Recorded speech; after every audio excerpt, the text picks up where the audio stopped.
I love all the jellies and jams that come with the holiday season. There's so many things you can do with them. And today, I have a classic. Let's get baking. Today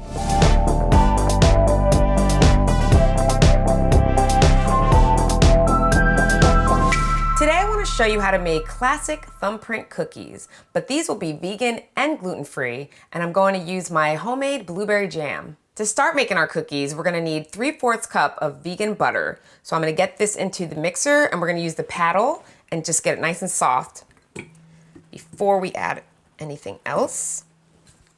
Now I did take this out of the fridge in enough time, I think, but it might still be a little hard. So I might put it on high and get it nice and soft and creamy before we add the sugar.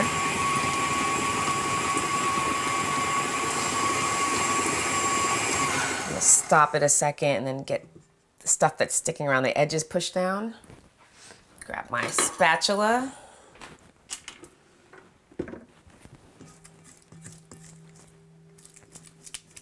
It's already pretty soft, so it shouldn't take much longer.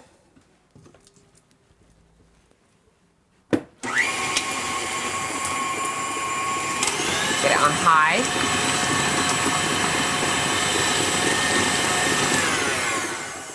Okay, that looks pretty good. Let's get that scooted down there. Yes, lovely.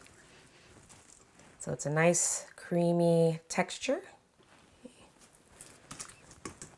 Make sure we get that all back in there. Next ingredient is 1/2 cup of our granulated organic sugar. So add that right in there with the butter.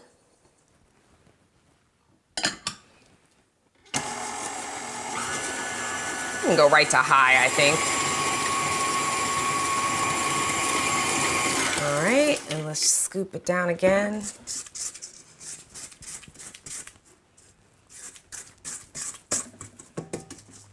Yeah, that's pretty good.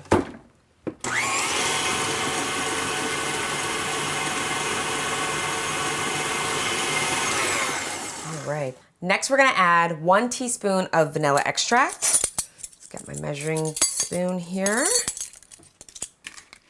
Let's put it right into the mixture.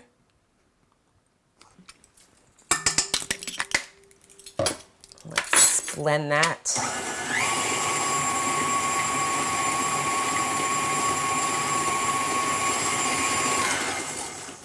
All right, so now we're gonna add slowly in some of our gluten-free flours. We're gonna start with the all-purpose blend. I like Bob's blend. This is 1 3/4 cup, and we're going to start the mixer, and we're gonna slowly add this in.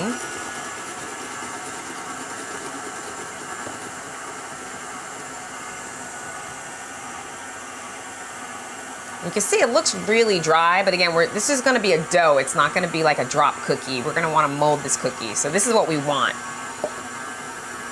It will soften up, so don't worry. Especially if you know how gluten-free flour is, it really soaks up moisture pretty quickly. Let's turn this on high. Okay.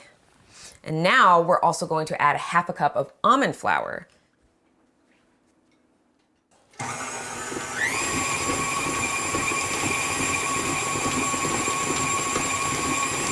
Whew. All right. Let's give this a little help here. Stuff is sticking to the bottom. Yeah, see, because not that much moisture yet in there, so it's definitely dry underneath there, but that's okay. I kind of prefer that because we want to be able to manipulate this dough. We don't want it to be super wet. Still have to add a little more milk in here too.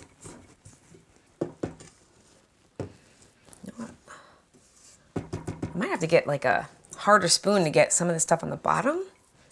Because, you know, I do love my rubber spatula, but it's not that strong.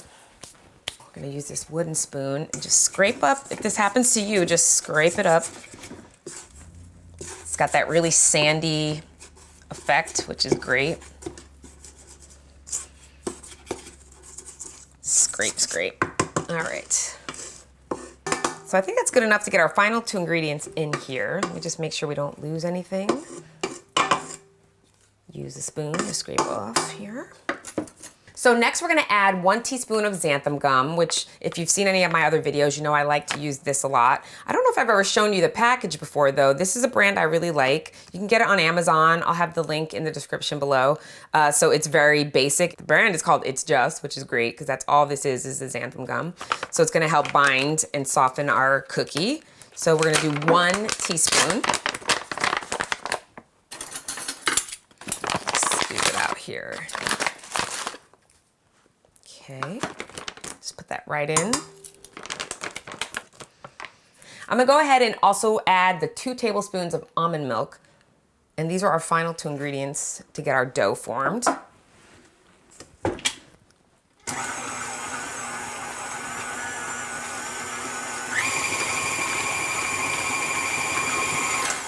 We don't need to whip this long, because again, we don't want this to get too soft on us. I think that's the texture we want. See, it's pretty thick. It's not falling off the paddle. So this is the absolute texture that we want. It's a little tacky still, that's fine. We'll use gloves as we ball these out, but I think this is the perfect texture. I'm not gonna worry about size. Maybe just a little bit to fit in the palm of your hand like this, but make them however you want. Oh yeah, we're balling them up pretty nice. So even though it's sticky, we got a perfect ball shape here.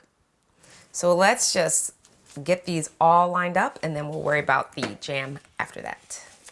If you find the dough is too sticky to ball, just put a little flour onto your hands.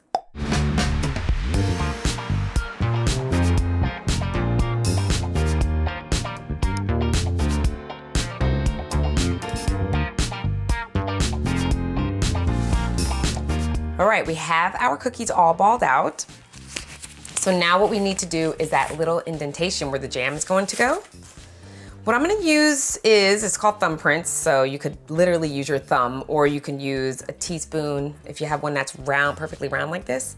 I may try both. Let's start with this first. Let's see how well it works without sticking. Okay, so it is sticking. So what I was going to do is, if that happened, is add a little bit of flour to prevent some sticking. Just a little bit, because we don't want to dry out the cookie too much, but I don't want this to stick, so I'm going to add some to the teaspoon as well. Oh, that's perfect. So that's just enough to give us that little divot there that we need. And let's go ahead and get all of these pressed.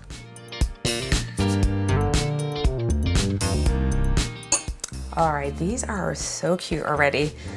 Perfect little indentations, perfect shape, but you don't have to do this if you feel like your cookie is pretty firm, but I'm going to put this in the freezer for just about 5 minutes because they are soft and I don't want them to spread too much because it's gonna take away from this beautiful shape we have. So if you feel like your dough is very, very soft, just pop it in the freezer for 5 to 10 minutes before you add your jam. These are ready to go. They're nice and firm right out of the freezer. I just put them in there for about 5 minutes, just as a reassurance that they won't spread too much. Now we're going to add our homemade blueberry jam. I'll put the recipe in the description below, but this was really easy. I used frozen blueberries. Just rinse them. I added some lemon juice, some sugar, cooked them down, added a little bit of agar, which is a great substitute for gelatin, and I'll put the link to where I got that in the description below as well. So what I have here is a very jelly-like, jam-like texture, which is gonna be perfect for the cookie. So let's start adding those to our little divots. And not a lot, just enough to fill right to the top.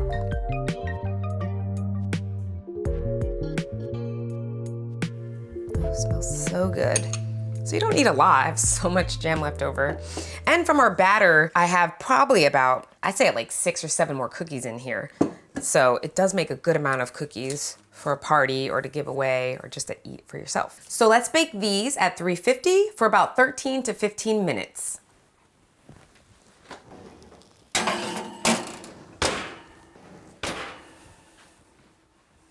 All right, these are finished. So we're gonna transfer them to the cooling rack.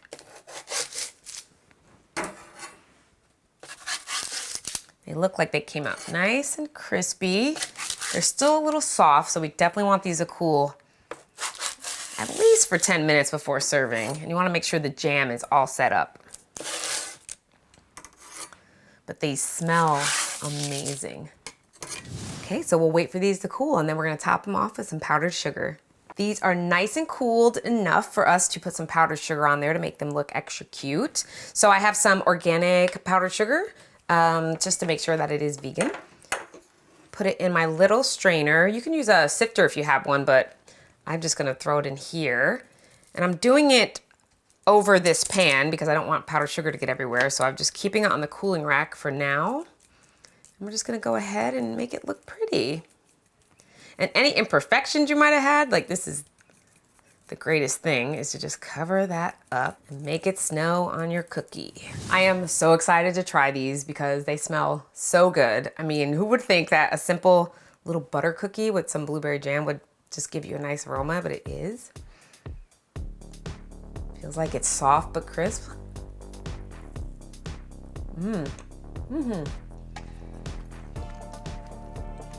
It's giving me that sandy butter cookie shortbread kind of taste, but it's soft and chewy still. And then the jam is just like perfect amount, not too much, good ratio, good texture. I think you're gonna love this recipe, and anybody that you make this for is going to love it.